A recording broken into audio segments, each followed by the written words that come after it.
O presidente da Venezuela, o ditador Nicolás Maduro, promulgou ontem a lei que cria uma província do seu país em Essequibo, que é um território internacionalmente reconhecido como sendo da Guiana. A lei começou a ser discutida em dezembro do ano passado, quando um referendo mostrou que 95% dos eleitores eram a favor de mudar o mapa da América do Sul e incorporar Essequibo ao território da Venezuela. Na cerimônia de assinatura do texto, Maduro afirmou que bases militares secretas dos Estados Unidos foram instaladas em Essequibo. O Ministério das Relações Exteriores do Brasil avalia desde a noite de ontem como o país vai se posicionar em relação a essa lei na Venezuela.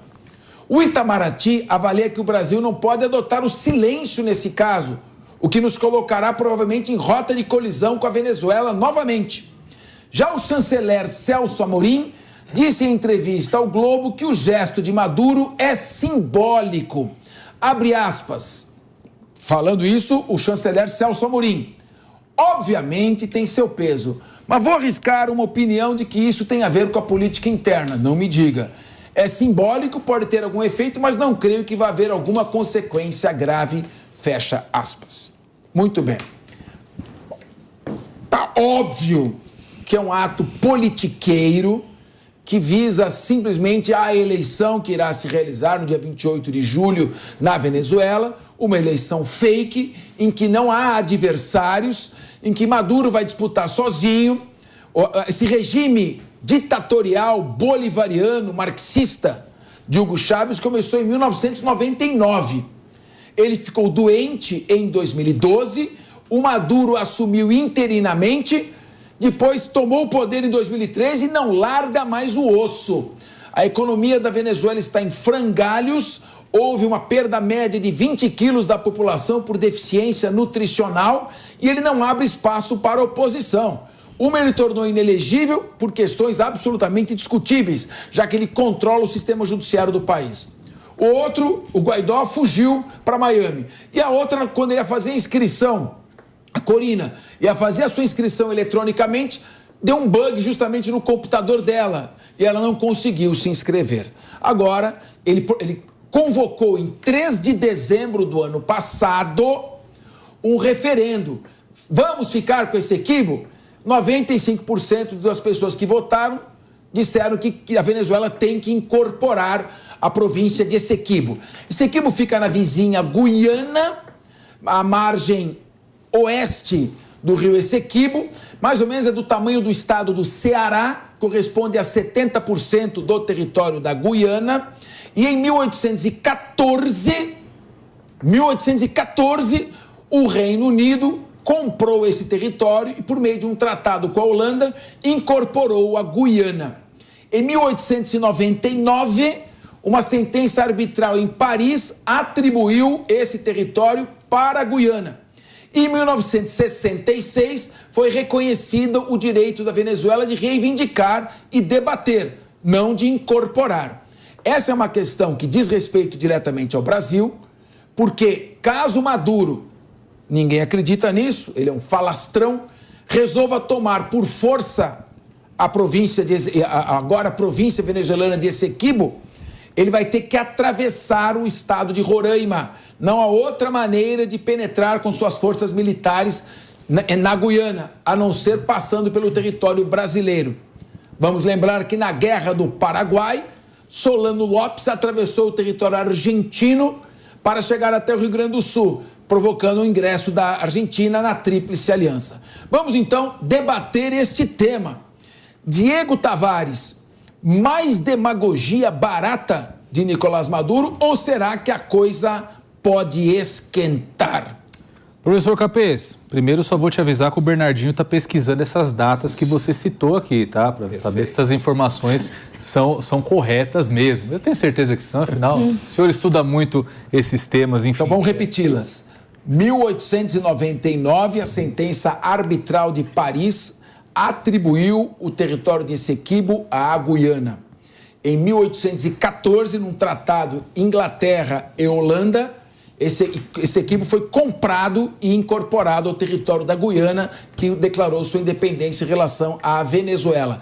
Em 1966, foi reconhecido o direito da Venezuela de reivindicar perante um tribunal arbitral internacional a questão de Essequibo, não de reivindicar e querer incorporar a qualquer custo.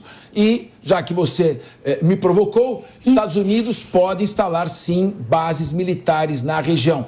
Muito ruim para o Brasil, porque pode ser a desculpa que os americanos precisavam para ficar ali próximo à foz do Amazonas e controlar as nossas riquezas que por lá saem. Diego. Bom, conferiu aí, né, Bernardinho?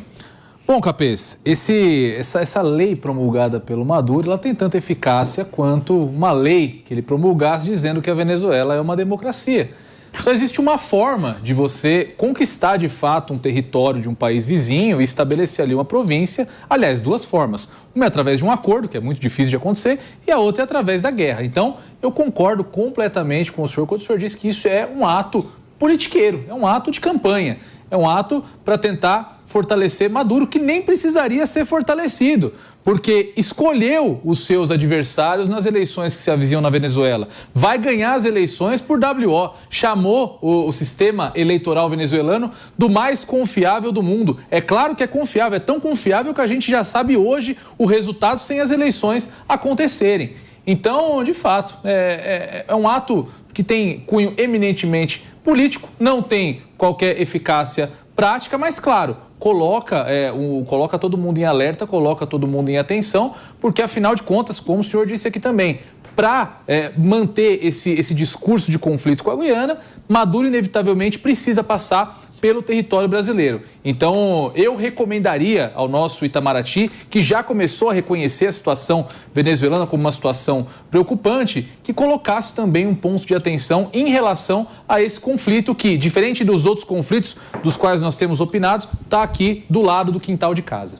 Ana Beatriz Hirsch, a Organização dos Estados Americanos considera o referendo e a fala de Nicolás Maduro um ato antidemocrático. E o Acordo de Genebra entre o Reino Unido e a Venezuela, que eu me referi em 1966, reconhecia o direito do tema ser levado novamente a debate, e não desta maneira violenta. Você acha que o regime ditatorial marxista de esquerda de Nicolás Maduro pode levar adiante seus devaneios histéricos e invadir Essequibo? Capês, eu acho que ele não vai conseguir fazer isso, né? Primeiro, eu lembro a vocês que logo depois do referendo, o Maduro e o presidente da Guiana concordaram que a questão seria resolvida de forma pacífica e sem a utilização de forças armadas. Então, ele também teria que violar o próprio compromisso que ele firmou aí em meados de dezembro após esse referendo. Eu acho que vai haver, obviamente, uma pressão internacional para que não ocorra qualquer tipo de conflito armado e passa pelo Brasil. Como vocês bem disseram, para que a Venezuela consiga chegar à Guiana, ao território de Essequibo, eles têm que entrar na fronteira brasileira. E aí, eu tô com o Diego, que o Itamaraty precisa fazer um trabalho de imediato, deixando claro que isso não vai ser permitido. Na época em que aconteceu esse referendo, o próprio presidente Lula já havia manifestado que ele não concordaria com esse tipo de comportamento, e vamos ver se ele vai manter essa posição, agora mais firme do que nunca. Lembrando que na semana passada já houve aí um desgaste da relação deles, que sempre foi muito próxima, por conta do escárnio que tem sido o processo eleitoral venezuelano, que fez com que o Brasil finalmente tivesse que se posicionar contra a Venezuela, o que é um milagre. E eu espero que esse milagre perdure, porque neste conflito especificamente, porque passa pelo território brasileiro, o Brasil, não só por isso, mas pelo seu protagonismo na América Latina, precisa se colocar de forma firme contra qualquer tipo de abuso e qualquer tipo de violação, como tenta Nicolás Maduro com este maravilhoso decreto. Olha, meu querido Rafael Macris, se a moda pega, o Brasil comprou o Acre da Bolívia em 1903, Tratado de Petrópolis, numa grande atuação do Barão de Rio Branco. E o Evo Morales, que encontraram aqui pela Praça da Sé, caminhando aí, tocando flauta, chegou quando era presidente da Bolívia, queria reincorporar ao território boliviano, quando ele estatizou as subsidiárias da Petrobras, logo no começo do governo Lula. Se a moda pega, então o Paraguai vai reivindicar Mato Grosso, a Bolívia vai reivindicar o Acre, vamos redesenhar o mapa mundi, não é verdade? E acredito que o México tenha direito de pedir de volta a Califórnia, Arizona e Novo México. Quer dizer, então vamos mudar todo mundo? Ô Capês, é inadmissível aceitar qualquer tipo de situação como essa. Eu vou um pouco na contramão dos meus colegas aqui e acho que o chanceler Celso Amorim não pode se posicionar dessa forma. Na minha opinião, a gente não pode ter um posicionamento no sentido de que ele coloca que não acredita que vai haver alguma consequência grave, Capês. Para mim, esse mal deveria ter sido cortado pela raiz. E o Brasil foi fraco nesse posicionamento, Capês. O Brasil é a maior referência aqui na América Latina e a gente está na iminência de uma possível guerra e o Brasil não se posiciona, fica calado. Para mim, uma atitude como essa do governo brasileiro é ser conivente com possíveis acontecimentos terríveis aí que a gente possa ter. E o Brasil se posicionando dessa forma mostra ao Maduro que ele pode ter certa facilidade de passar por dentro do território nacional. Às vezes pode ser um teste que ele está colocando aí para ver como que a comunidade internacional vai se comportar. Se ninguém falar nada, ele fala, opa, peraí, a gente pode começar a avançar com as nossas tropas, a gente pode assumir aí uma luta armada para, de fato, incorporar esse território de Esequibo ao nosso território. E o Brasil precisa, de fato, recuperar o respeito no cenário internacional. E, na minha opinião, começa por aí, sendo firme numa situação como essa, mostrando que a gente não aceita qualquer tipo de ações ditatoriais, de ações de guerra no nosso continente, para poder manter uma certa tranquilidade e uma certa paz. Porque, como você falou, se a moda pega, daqui a pouco a gente vai ter que refazer o mapa mundi. Muito bem, agora são 14 horas e 29 minutos. Mônica Rosenberg, a princípio parece uma frase politiqueira, demagógica, eleitoreira do Nicolás Maduro, assim como o referendo que ele convocou no dia 3 de dezembro do ano passado, mas eu considero uma situação perigosíssima, perigosíssima. Primeiro porque, caso ele decida, a única passagem que tem é uma BR que liga ali, atravessa o estado de Roraima e chega até a Guiana. Se ele não tem outro modo de fazer esse ataque, um desembarque anfíbio, ele vai encontrar, por exemplo, a Marinha norte-americana, é inviável, então ele pode fazer esse tipo de ação.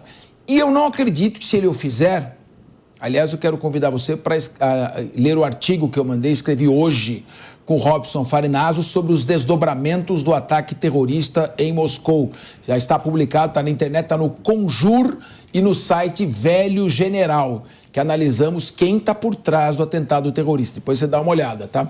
Então, ele precisa passar pela BR em Roraima, eu vou daqui a pouco pegar qual é a BR, para chegar até o território desse equipe. Não fará, com certeza, através de forças regulares, exército uniformizado. Mas ele pode fazer uma ação oculta, uma cover action, e começar a invadir com forças paramilitares o território nacional sem chamar a atenção, como Putin fez na Crimeia, e ocupar ali aquele território. E nesse caso teria havido uma violação da soberania nacional.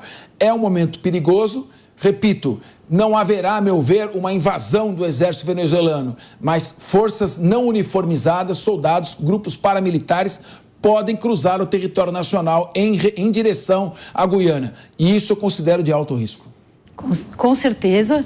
Eu quero crer que, por enquanto, ele está muito ainda no território da fala, ele vai falar mais do que realmente fazer, e ele está utilizando a velha regra do vai que cola. O Diego falou aqui uma lei dizendo que lá é uma democracia, ele tentou exatamente isso, dizendo que não, nossas eleições são totalmente regulares, existe a democracia. E aí a questão é como a comunidade internacional reage a isso. Houve países que disseram, muito bem, essa eleição realmente é válida e os seus oponentes é que estão reclamando demais, estão com mimimi. Da mesma forma, nós temos que ver qual será a reação, se haverá países que vão dizer lindo o seu decreto de anexar Essequibo e que realmente passe a ser venezuelano. Então, a reação do resto do mundo em relação a essas bravatas do Maduro é que vão contê-lo de alguma forma e colocar ele no seu lugar. Esperamos, eu concordo com o Macris, que o Brasil se posicione com força, não admita nem que ele passe, nem que chegue perto da nossa região amazônica e principalmente, você falou uma coisa muito importante, Capês, os americanos gostariam muito de poder estar aqui perto. Nós vimos essa semana uma discussão de um jornalista inglês muito desagradável em cima do presidente, acho que era Suriname, dizendo vocês estão consumindo a floresta e a resposta foi muito firme, não, vocês acabaram com a floresta de vocês, não queiram a que hora vir aqui na Amazônia, valorizem o que nós fazemos com a Amazônia. Então, os países do primeiro mundo estão querendo desculpas para chegar mais perto da Amazônia e estar aqui caso apareça alguma oportunidade. Isso, para mim, é a maior inquietação, é essas bases americanas ali e que o Maduro se contenha, fique no seu lugar. Só para completar a informação, nosso espectador é exigente, é a BR-401. BR-401 que faz a ligação, passa por Boa Vista, capital de Roraima, e entra ali no território da Guiana. Podia ser a 171. Né? Quem é que vai... Podia ser a 171, bem colocado. Quem é que vai fazer a vigilância das estradas? A gente sabe que pelas rodovias nossas passam drogas que entram da Bolívia, entram do Paraguai, entram do Peru e vão até o Porto de Santos. Então, o Porto de Paranaguá. Então, é bem possível que numa cover action comece a ter forças paramilitares venezuelanas passando sem declarar guerra e começando a ocupar aquele território. O que vai gerar, como a Mônica Rosenberg bem lembrou, uma reação dos Estados Unidos. E tudo que a OTAN, as principais nações europeias, sobretudo França, Reino Unido e Estados Unidos desejam é colocar um pé aqui na América do Sul definitivamente e ocupar essa área que ainda é um território não completamente dominado como hoje é o Oriente Médio. Muito bem, mas vamos seguir. Temos mais questão de Venezuela e não é uma questão de política internacional. Isso tem repercussão aqui no Brasil. Por falar em Venezuela, segundo o Portal 360, toda a equipe de diplomacia brasileira em Caracas participou de uma reunião com o ministro das Relações Exteriores venezuelano, Iván Gil. Nas redes sociais, ele disse que o encontro serviu para enfrentar uma campanha internacional de desinformação que tenta deslegitimar o pleito no país. Esse compromisso foi marcado depois que o presidente Lula disse ser grave o impedimento do registro da candidatura de uma opositora de Maduro. Muito bem. Rapidamente, nós já discutimos isso, mas se existe uma campanha de desinformação, por favor, mostre o seu lado. Nós queremos ver, sim, confrontar os fatos. Agora, estranho um país em que há 25 anos o mesmo grupo domina, em eleições seriamente discutidas e contestadas por todos os organismos internacionais, é muito discutível que exista uma democracia que haja desinformação. Então, o mundo inteiro está errado. Temos também desinformação com relação ao Kim Jong-un na Coreia do Norte. Tínhamos desinformação com relação ao regime de Mao Tse-tung. E temos desinformação com relação a Stalin. Mas eram regimes sanguinários. Claro, era outra época. Tudo é adaptado de acordo com a nossa época. Mas o pessoal aqui está dizendo o seguinte, alguém quer fazer mais algum comentário disso aqui? Podemos debater ou vamos falar do Datena no PSDB? Olha, Datena no PSDB. Bora pro Datena, bora pro Datena. Não, mas bem rápido. Então, o Diego vai falar e depois nós vamos pro Datena no PSDB. Bem rápido, senhor Capês. Eu concordo com o que disse aqui o Rafa Macris, quando ele afirma que a postura do Brasil em relação a esses fatos venezuelanos é muito branda. É muito branda, porque nós fizemos uma denúncia, fomos criticados, a nota brasileira foi tratada pelo Maduro como algo que teria sido escrito sob supervisão dos Estados Unidos, algo assim, ou seja, amassou a nossa soberania e jogou no lixo, mesmo o Brasil fazendo sempre vista grossa para o horror que é a ditadura venezuelana. Então, eu acho que esse negócio de ir para lá, fazer reunião para conversar, lá existe um fato concreto, um fato objetivo. Não existem eleições livres, não existem eleições legítimas na Venezuela. Venezuela, como o senhor sugeriu aqui, que a Venezuela prove o contrário e não chame reuniões de gabinete, reuniões a portas fechadas, para tentar arrumar as coisas, equilibrar as relações com o Brasil. Espero que o Brasil pare de passar pano para a Venezuela. Ô Diego, e o engraçado é o seguinte, né? Dentro da Venezuela, qualquer meio de comunicação, qualquer canal de televisão que ouse questionar alguma coisa sobre o regime tem o seu direito de transmissão cassado. A gente já discutiu aqui dezenas de situações em que isso aconteceu. Ou seja, lá existe uma verdade só para o governo de Maduro. Agora, quando sai do território venezuelano, que os outros países questionam, aí eles têm que pensar em outra alternativa para amansar esse pessoal. Daí eles fazem essas reuniõezinhas aí, que na minha opinião não leva a nada a lugar nenhum. E se a Venezuela quer mostrar ao mundo que é uma democracia, determinar a incorporação de 70% do território de um país vizinho, sem levar essa questão para uma discussão, numa decisão arbitral, numa corte internacional, e ameaçar, inclusive, com intervenção militar, não é a maneira correta de mostrar que é uma democracia e que há desinformação ao redor do mundo quanto à Venezuela. Os fatos estão aí, principalmente os de natureza econômica.